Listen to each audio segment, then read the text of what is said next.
Dignity Matters.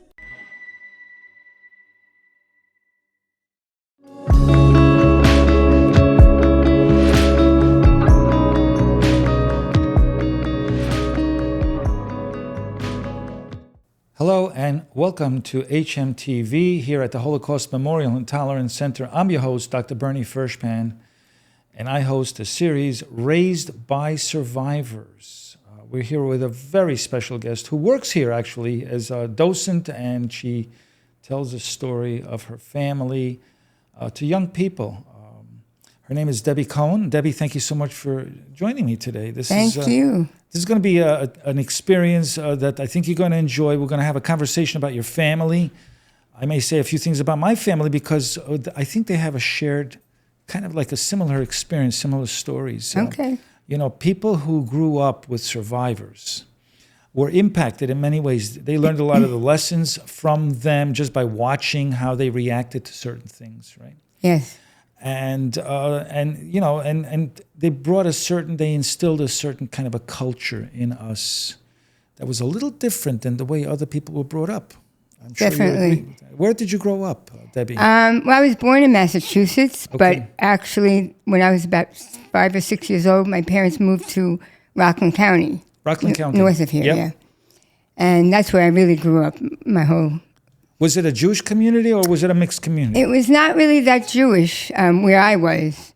And I actually didn't know other children who had parents with, that were survivors. Right. So I really was... That's interesting because Yeah. many survivors were looking for communities with other survivors, because they had that thing in common. And many of them also during the summers went up to the Catskills together. Right. So my parents brought us from Israel, me and my twin brother, when we were 6, to a community that wasn't a particularly Jewish community, but there was a lot of survivors who lived there. And I grew up with other survivor kids, second generation. Right. Yeah, So you didn't have that experience. I didn't really there were Jewish people, obviously. Right. But all my Jewish friends were not children of survivors. Right. And I actually felt very different from them. I always felt different from them. Right. And I felt different from everybody, but especially actually from my Jewish friends. And in what ways did you feel different? Well, because there was so much trauma in my house. And when I would try to talk about it, like this one friend in particular, she kind of didn't want to hear about it.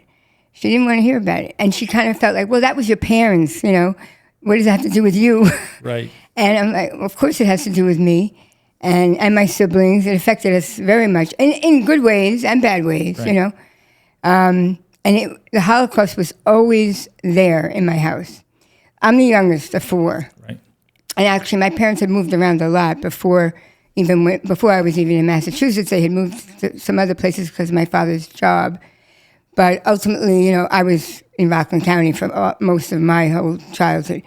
And my parents were, I'm the youngest, and I always knew about the Holocaust. So some people did not want to talk about it. Like I had a guest just before that his father wanted to have nothing to do with it. Did not want to discuss the Holocaust at all. In fact, he had to do investigation after his father passed away. He had to, uncover the story of his father that he never was told. But your parents talked about it. And yes, my mother especially. And do you remember the first time you heard about it? And what was your reaction? How did you feel inside when you heard maybe that they went through this? Sad and upset. And, Right. I knew that my parents had gone through terrible trauma. Right. And that How much detail did they tell you overall? Through my life, they would always tell me little stories here, a little thing there. Right. And I never really knew the whole thing from start to finish until I started working here. Right. My mother was very vocal, and she used to speak all over the country and even the world. Really? Believe it or not, she went to Vienna, which is where she's from. She went to Vienna and spoke in her middle school. That was a first. Wow. Because I think they never had anybody, who had been a survivor speak at that school. And of course, she had to speak in German. And that was actually hard for her because she wasn't speaking so much German, here. And my father didn't speak as much as my mother. He was much more, reserved about it. But he would speak on Kristallnacht at different places, at the synagogue or whatever. If they needed a speaker, because that was my father's story. He was arrested on Kristallnacht and sent to Dachau. And, I always knew that. Was he a businessman? I mean, how old was My he? father, that's why my father's book. He's one of the 30,000 businessmen that were arrested. Yes, he was arrested. And they called it, for your Let's show that to the camera. Okay, so this is a book that my father wrote. Actually, he didn't know we had it published after he died.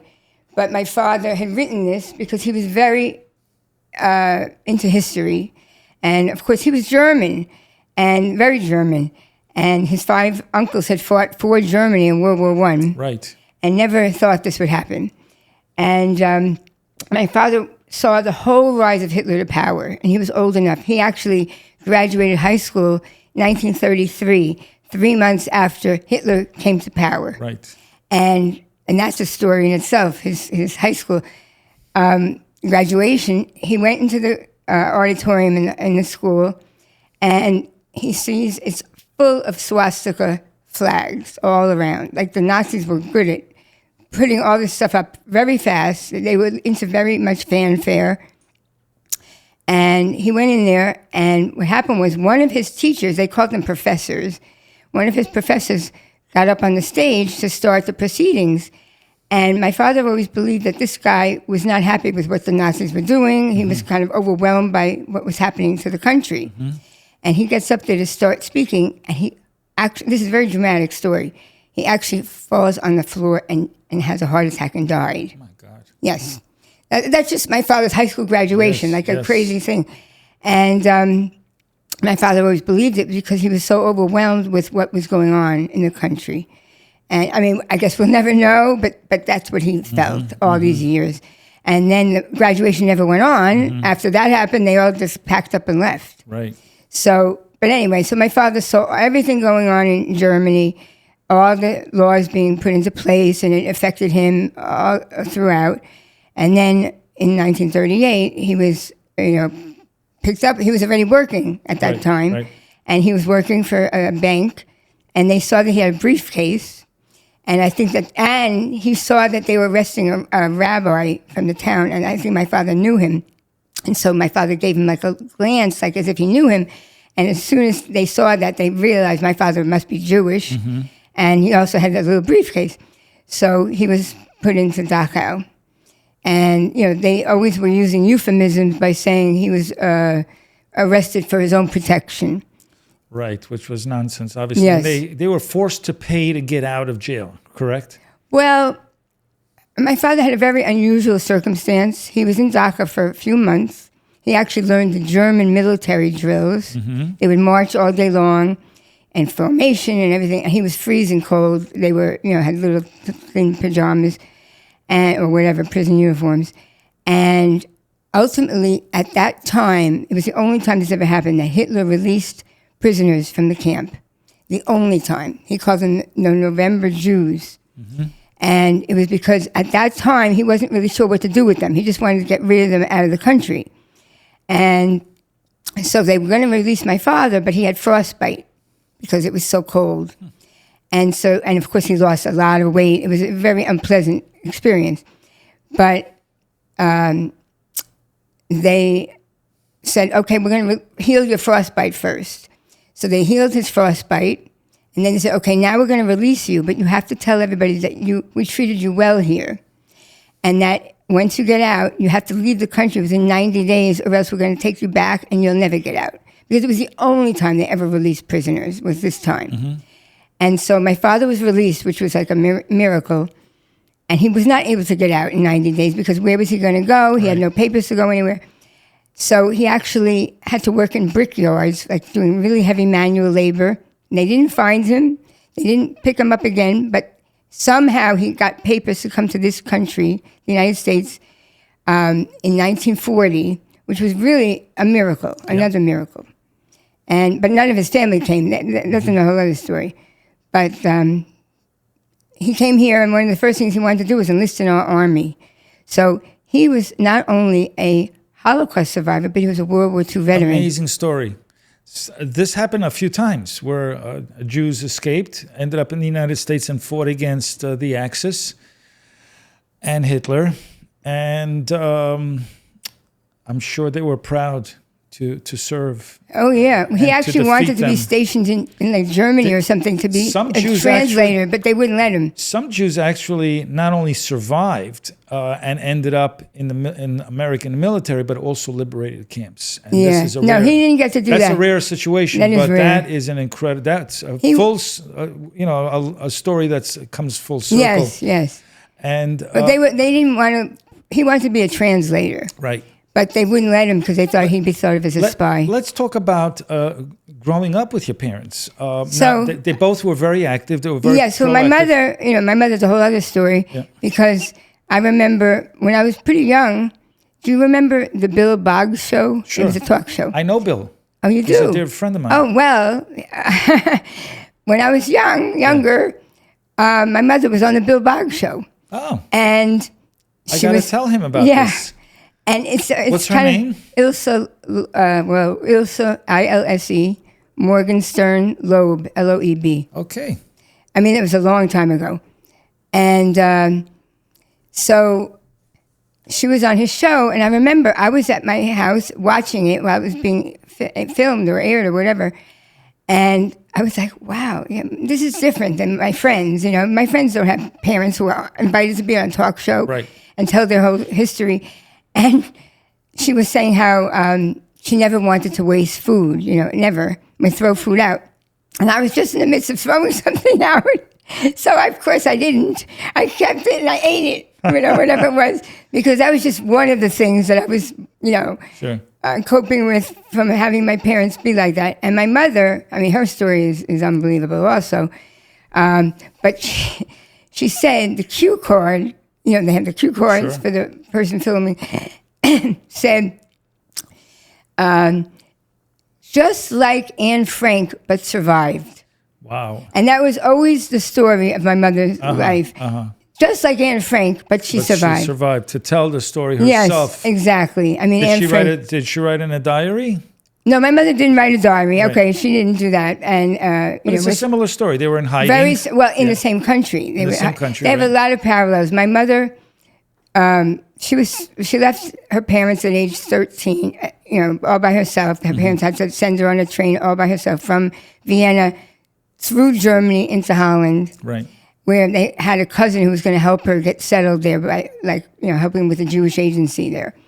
And she went on that train all by herself at age 13, not knowing that was the last time she would ever see her parents again. Mm-hmm. And very dramatic for her. Mm-hmm. And the train ride was very dramatic. I heard about her train ride my whole life, about how she had to think so fast on her feet, standing up to a Nazi there who was wanting to take away her passport so that she wouldn't be able to get into Holland. And she was just very, very strong. And so anyway, when she was in Holland, ultimately that was taken over by the Nazis in 1940, and all of the laws started getting enacted there against the Jews, just like it had been in Vienna. So she had to wear the yellow star and all these things. And she was restricted. She couldn't go to school either. I mean, she was never going to school once she got to Holland. She was just taught here and there by friends. But she received a letter in 1942, the same exact letter that Anne Frank's sister Margot got. They were both recognized as foreign Jewish children in Holland because the Franks were from Germany and my mother was from Austria, right. But they were both in Holland. And Margot Frank was on the same list as my mother. And my mother believes that maybe she got the letter even on the same day. Well, of course, we don't know, but it was around the same time. She thinks they would have been on the same transport. And it was a transport to like a camp. And of course, they didn't tell you what was going to happen at that camp, but they knew it wasn't a good thing. And so Margot Frank and her family said, oh, you're not going to go on, to this camp. We're all going to go into hiding. And at the same time, my mother went into hiding in Holland. I see. So my mother was in hiding in Holland the same time as the Franks. Right. And like I said, unfortunately, the Franks were betrayed and were caught. Right. But your mother was able to escape? Well... And she ended up in the United States. Well, ultimately, she was in hiding the whole war for 3 years. Right. How did she end up in the United States? Well, she had only... Did your parents meet here in the United States? They met here. Yeah. And that's another funny story, because my whole life, my parents were in the news, like local news mainly. but they were always being interviewed and Right. stuff like that. Separately and together. I mean, the Shoah Foundation came to my house once, Right. and all kinds of things like that. But not even the Shoah, just local papers. How do you think the way what they experienced during the war, during the Holocaust, how has that impacted your life? Oh, in a very big way. So, give me a couple of examples, because I know how it impacted my life. But, I think I'm grateful for everything. Right. Yeah. I say that all the time. I'm grateful for everything. Because they were too. But I also learned from my mom to suffer in silence, because she suffered in silence. Absolutely. She didn't complain. She didn't criticize. She didn't want to make a big scene. That's a very good point. She didn't want to be pointed out, and so I kind of learned from that, which is not a good thing. Because that's a very good point. She was not that outspoken, even though she told me the stories. But so tell me how that impacted you. Well, I mean, I never felt like I could complain about anything. Right. And one example I have, it's a little bit funny. I went to a sleepaway camp, very short time for the summer, like when I was even a little bit older. And believe me, it wasn't a fancy camp like what the kids go to sometimes nowadays. It was kind of a bare bones thing. And I wasn't thrilled with it. And I never complained. I would write my parents letters. I'm doing this, I'm canoeing, I'm swimming, I'm doing all these wonderful things. But I never said I really liked it. Right. And once I was much, much, much older, maybe I was about 40 years old, I said to my father, somehow it came up about my camp, my sleepaway camp. I said, Dad, I never really liked that camp. He said, well, the only camp I went to was a concentration camp. Right. So that don't was complain. Kind of a funny story, but, he said it in jest. But it's true. He was trying to be funny, but yet, relatively speaking, it's funny that even today, if I go through any even small adversity, people could say, oh, I'm so sorry. I said, don't be sorry. My dad survived 3 years in a forest from age 10 to 13. If he can do that, this is nothing. I have to tell you, during the pandemic, I mean, I'm always drawing on it from my own life. Like, I had a very serious illness when I was in my 40s. I had tongue cancer, I'll tell you. Tongue cancer, which I couldn't talk. So imagine that. I like to talk. Awful. Or I couldn't eat either. But I almost felt like it was my own Holocaust. Right. And I tried to draw strength from my parents. That's what I got from my parents, a lot of strength. Right. A lot of strength. And self-reliance and stuff like that. Sure. But that's a good point too. Self-reliance. Yes. Finding solutions, being able to survive. Yes. But I was going to say also, during the pandemic, which was only a few years ago, it was a terrible time for everybody. But I kept thinking, well, my mother was in hiding for 3 years. Right. And she couldn't go outside. She couldn't go near a window. And she was afraid of her neighbor, not of some nameless virus, It was a little bit different. This is Einstein's theory of relativity. It's all about being, relative to that. Yes. I mean, I don't want to minimize. Why should I complain? I don't want to minimize what it was. No, we don't want to minimize. It's funny because I tell that to my daughter. Like when she was growing up, I said, it's not the end of the world. Yes, it's the end of the world. If she had a breakup with a boyfriend, right? It's not the end of the world. Yes, it's the end of the world. So it's all relative. You have to. It's true. It's all relative, and I mean, you don't want to minimize people's suffering. But it's important to bring these stories up so that we can realize how good we do have it, and not to take what we have for granted. It's so true. The simple things, the good things. It's really true. And even if this country has a lot of problems, it's still a great country. Oh, yeah. Because I've traveled the world. I've been to places where gay people have no rights. I've been to places where women have no rights. And so every time I come back to the United States, I said, thank God for the United States. This is a place where I do feel safe. And no matter what problems we have, at the moment, I still feel safe. So let's not take things for granted. They say that people who die get more flowers than people who are alive. And that's because regret is a lot stronger than being grateful. That makes sense. Right? And so why wait until somebody is gone? That's true. Hug them a little tighter. Hug them a little longer. Appreciate what you have. Don't take anything for granted in life. And that's what I learned from my parents. My father loved everything he did, the people in his life, his clientele, his tools. He did, tile work and plaster work. He made me wash his tools. I learned a lot from my dad. He made me wash his tools so many times until it was absolutely brand new. And he showed me some other workers' tools, and he said, look at their tools. They don't even appreciate their tools, and it's like garbage. It's got cement all over it. He says, you appreciate everything you have. And so I learned that from him. It was a great lesson. It's really true. Very much. Your parents taught you a lot of great lessons. And One other thing, Yeah. because I want to mention about this book. yes, Because it. show that book to the audience. Okay. This is The End of the Tunnel. This is not written by my mother. It's Yeah. actually written by one of her rescuers. One of her rescuers wrote a book. And in what language did they write it in? Well, originally? I'm actually not sure because she spoke German and Dutch and ultimately English. The rescuer. So I'm actually not sure, but this is in English. The one I have. Understood. This is written by her rescuer, Jotje Vos, V-O-S, who actually, she and her husband became relatively well known after the war. Many movies have been made about them and books. Well, she wrote this book. She was a brilliant woman. So she saved a lot of people? She saved 36 people throughout the course of the war, including my mother. Mm-hmm. And it was a very dramatic story. And that's the other thing that my parents taught me is, of course, it was terrible, but at least in my mother's case, she was helped by people. Right. And not just Jotje and Art, but some other people too. And without that, she would not have survived. Mm-hmm. So that's the message I try to get across when I'm speaking to students is that, people really did things for each other. Not a lot, it was few and far between, but whoever did that, they saved my life because they saved my parents, So true, so true. People have choices, right?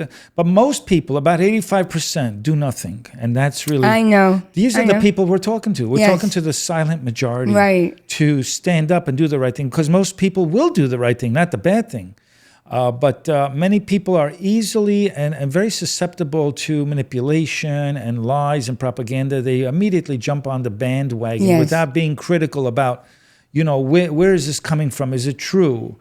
And some people just want to be part of something that they think is great. Absolutely. That happens everywhere. It happens everywhere. It's happening today. So, and that's why we educate young people. That's why you're here, right? You educate young people to tell them, you got to be a critical thinker, but you also need to be empathetic, right? We want to reinforce empathy so that they consider other people's perspectives, different opinions, because really we're all the same, right? It's just under different circumstances. I am you, you are me, under different circumstances. If you grew up in my household, you'd be me. If I grew up in your household, I'd be you. It's just that simple.